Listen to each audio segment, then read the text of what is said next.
Hey, Tim, welcome to the show today. Hey, Michael. Hey, Garrett. Thanks for having me on.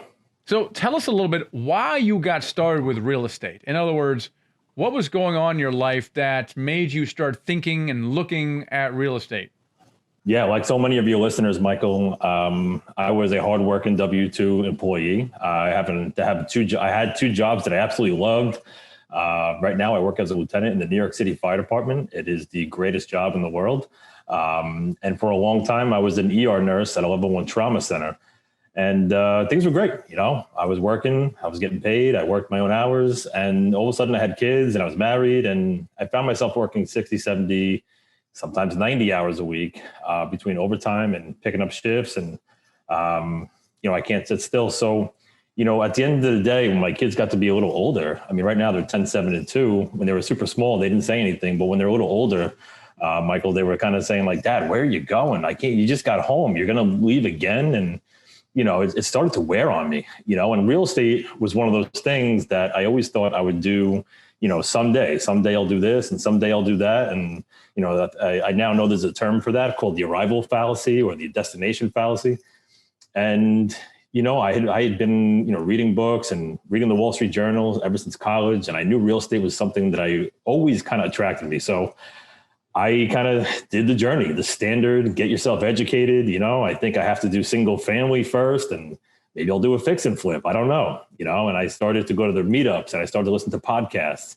And really what happened was I read the Rich Dad, Poor Dad, the book that kind of changes a lot of people's lives. And I read it in 2 days on family vacation with my little kids, running around. And I simply leaned over to my beautiful wife, Christina. I said, babe, I'm going to be a real estate investor. And she knows I'm always on to the next thing. So she said, sure, Tim, sure you are. Michael, 4 months later, I was closing on my first 3-family property. And, from then, that was summer of 19. I read the book. November of 19, I'm closing on the 3-family. So that was really my first foray into real estate investing. So that's pretty cool. So you had a 3-family that you closed on. Did you use your own funds for that, or how did you finance that? Yeah, so I've been a pretty diligent saver, and I use my own funds, and I think I just needed that proof of concept, like so many other people need. I think real estate really has a marketing problem. When you tell people you're a real estate investor, they think of like, a late night infomercial, fix and flip, live your dreams, drive a Ferrari tomorrow type of business, and that's just simply not how it is. I mean, that, and I know that, but a lot of people don't understand that. So. Anyway, I think I needed that proof of concept. I needed to do it myself. I was always kind of those, people that I need to do it myself. I'm going to do this and I'm going to do that. There's somebody out there calls it the I'm a mentality. So, once I had that proof of concept and I, had some hands-on work, I rehabbed the first floor unit. I inherited two other tenants. And we started cash flowing, and I did a little better on my taxes. And then my wife had the proof of concept because, at the end of the day, she was supportive of me, but she didn't really want a material participation in the family real estate business, But then once we had that proof, I quickly realized that I had the capital for maybe one more similar type purchase. And, the cash flow was nice. And I think I just wanted to go bigger, faster. I had been listening to podcasts like yours. And I'm hearing all these stories of people kind of just like me, like, family guys, W-2 workers, who are making the shift. And I kind of had that in the back of my head. So I'm saying, am I going to do another 3-family or a duplex or a quad, or should I really investigate how this multifamily thing works? And what did you do? What did you find? So I found out some of the answers that I didn't necessarily want to hear, Mike. I said, wow, I have to maybe pay for some education or get a coach or a mentor or, work for free for a year or two under somebody else. But I had to find the people that were doing what I wanted to do. And I had to go align myself with people like that. And, real estate's funny because a lot of people have a very similar trajectory. And then they started down this personal development, Jim Rohn and Zig Ziglar and, this whole 9 yards. And, you are the average of the 5 people that you're surrounded with. And that was totally me. Well, that's a good point, though. I mean, and unfortunately, this was the case for me. When I was looking around, there was no one around me that was going to support me. Like my friends and family, even my parents were like, dude, isn't that kind of crazy? Like, I don't think you should do that. Sounds very risky. So you're looking around and there's no support around you. You kind of feel like you're crazy. I don't know if you had a similar feeling, but what was that like for you? Yeah, I want to stack on top of that with like two things. Number one, I thought I knew what investing was. I thought I knew a lot about money. It turns out that I kind of knew, but I didn't really know like the power of leverage and how money works and the velocity of money and taxes. Like taxes to me was something that, all right, I submitted my taxes at the end of the year and I always got a couple of $1,000s back. Sweet. You know, I mean, that was like the extent of my tax knowledge. But then I find myself, I'm reading multiple books, signing up for seminars about taxes, you know, things that would put other people to sleep. I'm actually like ravenous, trying to get as much education as possible. And the other thing is, you know, listen, I love being a New York City firefighter. I work as a lieutenant in the borough of Queens now. And, you know, I've been doing it for 16 years. But, you know, in the civil service type of space that I play in, a lot of it is centered around the pension and the 457 or your 403B or, you know, and a lot of guys kind of, you know, talk about that. And that's the extent of the investing, you know, and somebody may know a guy or somebody may know a guy for this, but, you know, it wasn't something that I could get necessarily in the firehouse. So I had to kind of go beyond my own realm of who I was with. And I had to go, you know, find a mentor, find a coach, you know, so I can basically collapse those time frames and do what I wanted to do in a shorter amount of time. And so, all right, so, you know, another good point, though. I know, Gary, want to get to something here, but you said you had to overcome the resistance to try to pay for a mentor or a coach. And let's talk about that for a second, because it's, you know, if you bring on a mentor or coach for anything in life, it could be health or relationships, you know, these cost money. They're very, very rarely are they free. And the ones that you get free typically aren't the ones that are going to get your results. How did you overcome or justify a significant investment in a coach? Yeah, that came with a lot of growth in a very short amount of time. And I think what happened was, you know, being from New York, I always joke around that I have a healthy dose of skepticism baked directly into my DNA. So when I'm, you know, investigating some of these coaching programs and they cost, you know, tens of thousands of dollars, some of them 10, 20, 30, 50,000. You know, at first I was blown away being like, I would never pay that kind of money because what is my return on investment going to be?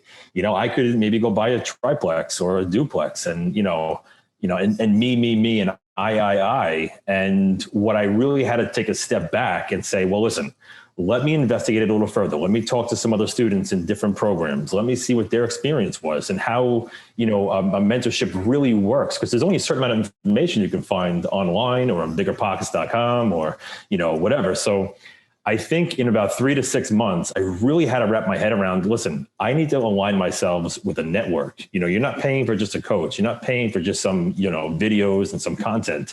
You're paying for a network. You're paying for people to be around you. They're doing what you want to do every single day. If you have a question, you raise your hand and say, listen, I need some help in underwriting. I need some help with due diligence.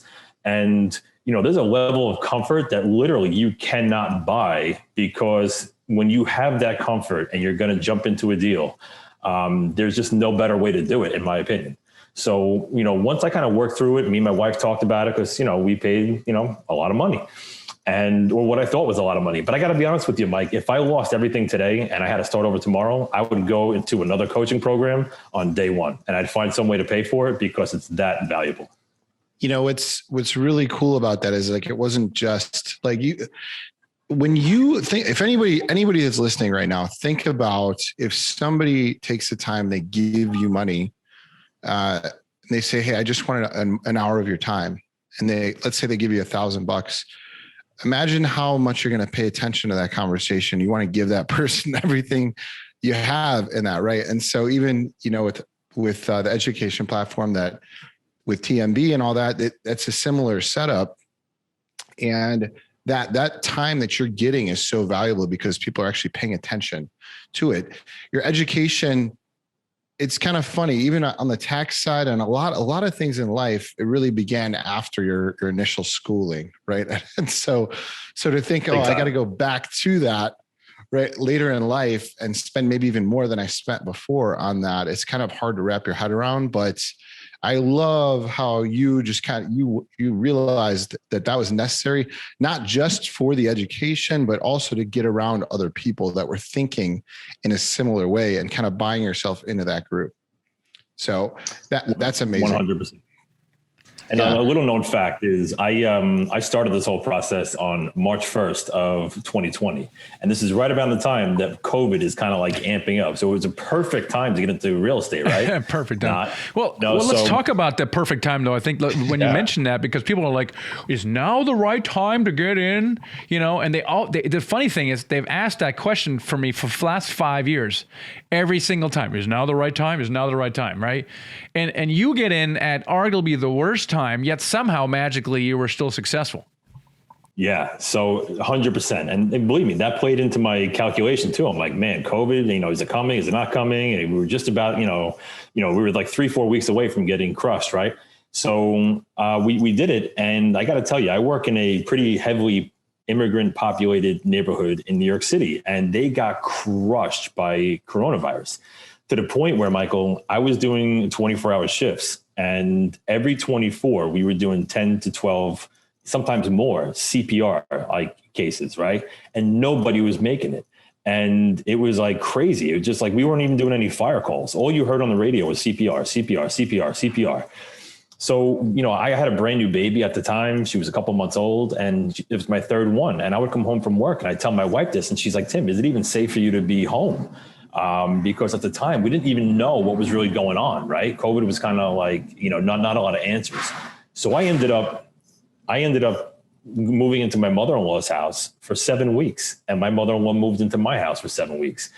And I could have just quit. I could have just said, man, this stinks. Like, I'm in a hole right now, and I'm depressed. But you know what? I had just bought myself into a coaching program. So I woke up at 5 o'clock in the morning. I crushed through material the entire day. And by about week 3 or 4, I'm talking to my accountability coach, and I'm like, I think I'm ready to make some phone calls. And I just started calling brokers in the middle of COVID, right? I mean, people were like surprised to hear my voice on the other end. Hey, my name is Tim Lyons. I'm looking for, X and X in this market. And they're like, okay. So I remember having a call with my coach about a week later. And I said, yeah, I got a portfolio of 526 units over 12 different properties. I'm like, this thing really works, huh? And he's like, yeah, no kidding. This is the way it happens. So, listen, I attribute that time, that 7 weeks where I didn't have any contact with my kids and stuff. And it was tough, man, but I had to keep my mind occupied. And I just crushed through material, and I was determined. I was defiantly committed to making this work. And I really credit that little period of time in kind of helping me to where I am today. And that's really the secret to deals is your brokers. And you can't just call 1 or 2 brokers. You're calling more than 1 or 2 brokers at this point, right? I mean, how did you get the deal flow? What happened? Mike, you always talk about the law of the first deal, and I love it, right? And I always used to think about it, and the law of the first deal. Michael Blanc always says the law of the first deal. Well, I'm living proof that the law of the first deal is real. So, I had an opportunity of a lifetime to join, somebody in my network on their syndication. So it was my coach's syndication. It was in Pennsylvania. He gave me the behind the curtain look on the due diligence on, just the whole process. And when I joined the network, I really thought I was going to take down like a 10 or a 20 or a 30 unit property down with me and my brothers and my dad, maybe a few friends. I had no ambition to do syndication. That just wasn't what I was going to do. So he invites me on board. I get this education that's like no other because I'm walking, alongside of him in his process. And I even get a chance to raise a little bit of money. And I thought that I couldn't raise, $200 from somebody.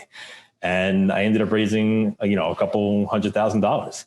And from that point on, I said, oh my God, syndication, this is so powerful. And I think the people in my network, the first responders, the nurses, the doctors, the PAs, like the cops, I'm like, these people, that I'm surrounded by, I don't think they know about this. And I think it could be so powerful for them to learn about it. So that was really how I kind of got into syndication after that. But this is an example of a mindset myth, like that's out there. I think back to when you said something, I didn't think I could raise $200. Well, why did you not think you could raise $200?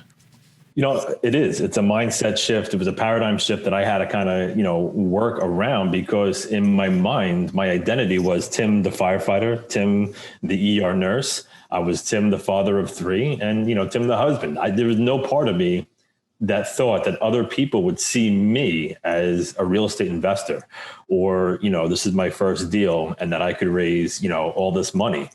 I grew up right outside of New York City, and, I'm friends, and my inner circle has, what appears to be a lot of net worth and liquidity. And I thought it was going to be no problem. But I got to tell you, the people who I thought were going to come into my deals were not the people who came into the deal. It was the people who I didn't think, the cops and the firemen and the nurses and the PAs and people that I worked with and know my work ethic, and they know my values, and they see me every day. Those are the people that came into the deal and have come into subsequent deals now. Why do you think that is? Again, I think real estate investing has a marketing problem, and that's why it's my passion now to kind of get the information out there. I don't think people who grew up necessarily the way I grew up, maybe middle class, lower middle class, we didn't talk about money at the table during dinner. And if we did, it probably wasn't a great, conversation, right? We didn't talk about, syndications and triplexes. It just wasn't a part of the vocabulary of, my childhood, or even my experience growing up. And I don't think it was for maybe many other people either, and I think, when the SEC kind of, changed the law or the rules from just accredited only to these types of deals to now non-accredited / sophisticated, I think that opened the doors to a lot of people, whereas the conversation was maybe at the country club for the longest time, because let's be honest, this type of investing has been around for a long time. But now the doors are open to kind of a lot more people. And they just need to know that it's out there, and that this is a great vehicle, one of the greatest wealth building vehicles out there. It's probably a long answer to your question. Well, no, here's the thing is, I think the reason is because these are people you have something in common with. It's a shared story. And now you are essentially serving them, because you talked about some of the financial vehicles, which sound like a 401k for firefighters. I'm not familiar with that, but they're not familiar with anything else. And they, like so many other investors, they're actually, it sounds like very diligent savers, very financial responsible, but they don't know about these alternative investments. Right. So they're investing their money in essentially these 401k type funds, getting a very minimal return. They're subject to volatility in the stock market. It's not generating cash flow. They can't quit their job if they wanted to, and not until they retire to get their pension. And they're always going to be paying probably taxes. I don't know what that kind of vehicle is.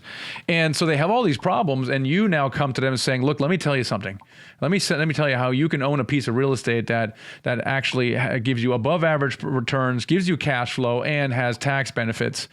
Mm-hmm. And so now you're finding it relatively easy to raise money because you have that trust, that bond that you have with people, and you have the best financial vehicle on the planet, which is syndications. Makes perfect sense to me. Tim, at what point did you have to be convinced yourself that this was the vehicle? Was there kind of like a shift? Like at a certain point, you're like, actually, this is it. Like this is the thing. Was it after you bought that property?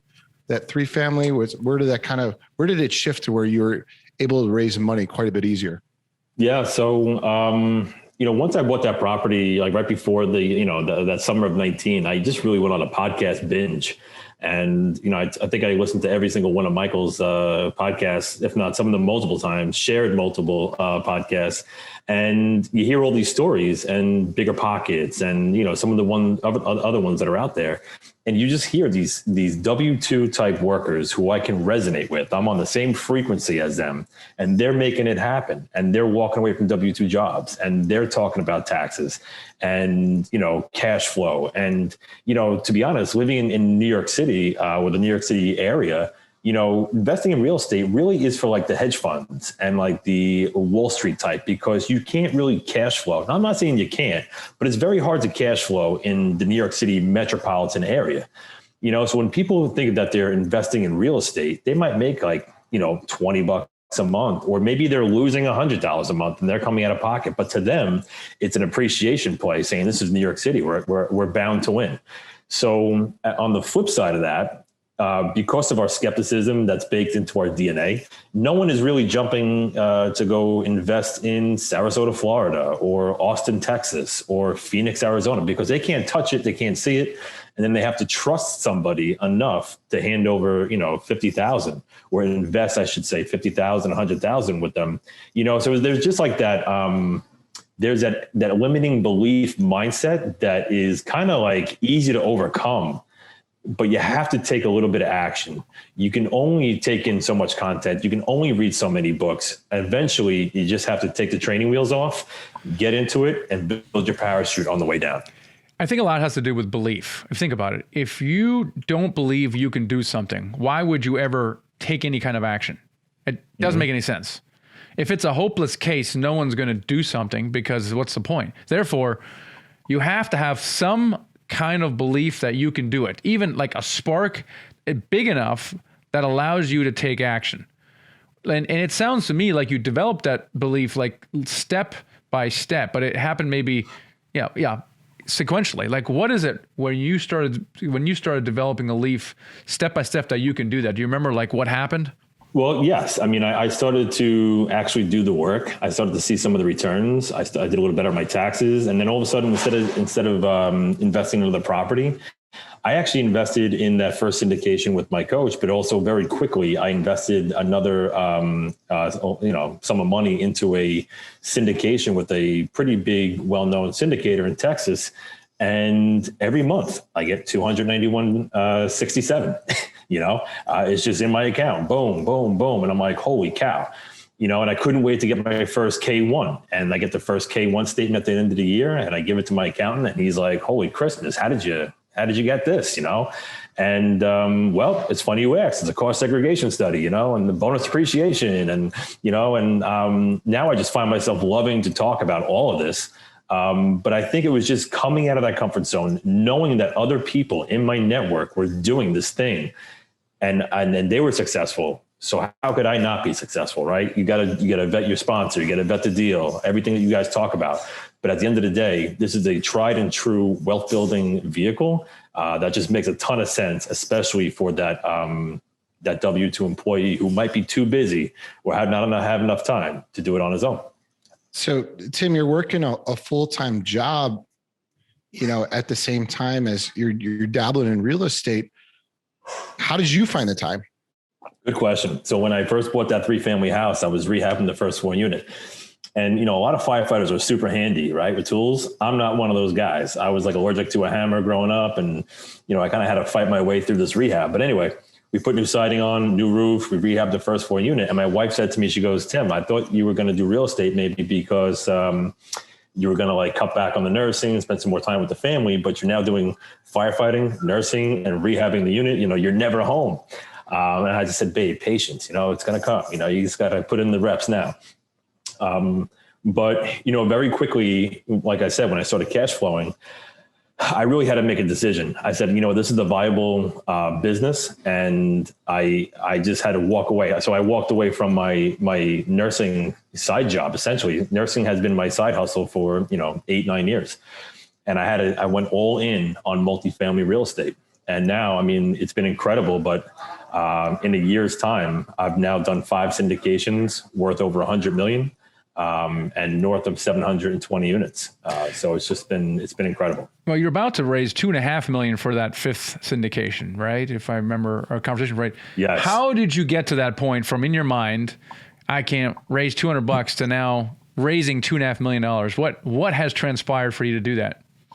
So, Michael, I don't know if it was your podcast or somebody else's. I think it was yours. Somebody had said something about if nobody knows what you're doing, then you're not going to be able to do it.